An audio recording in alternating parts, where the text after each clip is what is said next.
passe à l'économie avec vous, Emmanuel Dutheil. Et si finalement le e-commerce permettait d'ouvrir des magasins en dur? Oui, et une fois n'est pas coutume, c'est Amazon qui va construire de nouveaux supermarchés. Alors pas sous sa marque, mais sous celle de Whole Foods. Alors je ne sais pas si vous connaissez, mais Whole Foods, c'est un peu la Biocop ou le Naturalia américain. On est un petit peu plus grand. Amazon avait déboursé l'an dernier plus de 13 milliards de dollars pour mettre la main sur cette chaîne de supermarchés. Ça avait été un véritable coup de tonnerre à l'époque dans le monde de la distribution.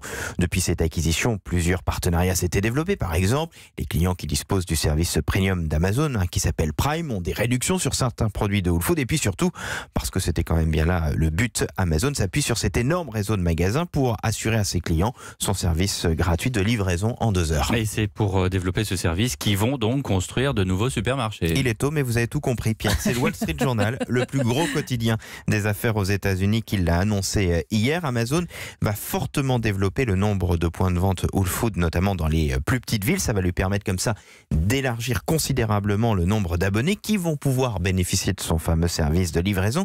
Et c'est indispensable parce qu'Amazon a pour le moment du mal à se faire une place aux États-Unis sur ce marché de l'alimentaire. Les concurrents comme Walmart, là on pourrait le comparer au Carrefour, ont riposté fortement en accélérant. Amazon veut donc réussir à s'imposer parce que, outre Whole Foods, Amazon veut développer aussi des supermarchés, cette fois sous sa propre marque, mais toujours dans le même objectif. Bon, question, est-ce que des projets similaires sont prévus chez nous, en France? Alors pour le moment, personne ne m'a appelé pour me dire qu'il y avait des rumeurs de rachat par Amazon d'un gros distributeur français, mais il y a eu une première tentative dont on avait beaucoup parlé ici, je vous en souvenez peut-être.